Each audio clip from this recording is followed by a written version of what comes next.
Hey guys, I'm going to do a response video to Kristen and Barbour's video on convenience through the example of iPhone applications. It was in response to Slack and Wise's article on convenience and about how these technologies or new technologies have created conveniences in our lives. She talks about how apps are convenient because everything that we need or want is in one central place. She could check the bus schedule from her phone, so she didn't have to go out and get her laptop or go to her desktop. It saved her a lot of time and effort. She also talked about the expectations of technology that arise from these conveniences and new obstacles. And also she used examples such as being able to use the application to find places to go while on vacation, and how maybe negative aspect was, the problem of the application not being up to date. So first I want to say that I really enjoyed her video because it related the points of the article in a more digestive manner and one that is more applicable to my own life. So I also wanted to address maybe some stuff that came up in that, some questions, and tie in my own points through the example of online interactive academic websites such as Blackboard or Sakai or WebAssign. And the questions that I wanted to talk about were: is there too much convenience with these new technologies? Is there a lack of interpersonal communication because of it? And also, just kind of like the negative consequences or connotations associated with it. So first of all, to address too much convenience, there are not too many conveniences being afforded to us because there's not really a visible, overwhelming problem to these conveniences. The problems that are shown are a dependency upon them and, ever-evolving demands. There's always some new problem that has to be fixed because we want something to be more convenient. So, these demands facilitate progress and efficiency, and our dependency also facilitates this efficiency. The website Blackboard allows for students and teachers to talk to one another about assignments and expectations, or, they can upload coursework, we can send papers to Blackboard, and we can check the grades that they have posted on Blackboard.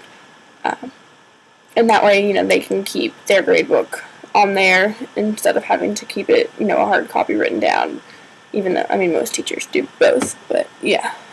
It creates a dependency which positively adds convenience to students and teachers' lives, however. For a student, there is now a way to check what, we need to do without hunting down a professor or another student if we miss a class, if we don't know what our assignment is, if we can't remember, what we're talking about. It's all there for us on the website. And if we still don't understand, there's a convenient link to everyone's email or way to contact them, and they can post syllabuses and everything like that. So it really just has more of a positive effect rather than a negative effect. I guess a negative aspect of that could be seen as kids may not feel the need to show up to class because everything is online. However, most classes still take attendance or have some sort of participation grade factored in that kind of solves that problem. And this dependency allows the same level of interaction, I think, of the students, in a class, as well as, show progression on the students' parts as being able to use technology and different investigative tools. The newer technologies, I think, also create a demand for other convenient tools for the classroom, such as, interactive homework sites such as WebAssign, which allows for students to do their homework directly on the computer and not have to worry about writing it down and turning it in. They also get, the instant gratification by being able to see what their grade was. Problems with that could be, sometimes it grades it wrong, but you can just bring it to the teacher and they can fix it if it is really a mistake, and next time that website gets updated, those problems usually get addressed. I guess the other, negative problem that could be said is that there's not as much wiggle room or ability to use an excuse, such as, I couldn't print it or I lost my homework, because it's all done electronically. So all of this, however, works to make school more efficient and allows for teachers and students to have, more time for discussions in class, and for students to be harder working, or to become better students. New obstacles are good in this sense because they mark evolution and change for our society. I think we are able to do more work at one time thanks to these websites, and it just makes us more efficient overall. There's always going to be progress and new conveniences, such as the new email, seal mail, which will allow for students to be able to sync different calendars to our phones, so that we are, updated every day and constantly as to what is expected of us.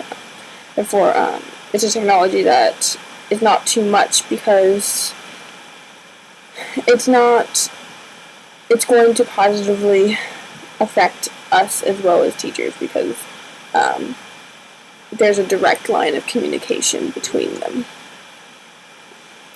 Maybe Blackboard or Sakai in the future could be a new mobile app or something like that, and that could be someplace, or a new problem that this convenience could show progression towards.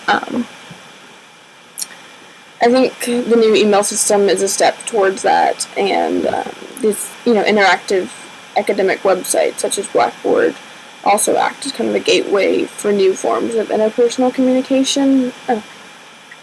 Because, interpersonal communication is really just defined as sending and receiving a message between two or more people, and I don't really think that is lost through this convenience of technology.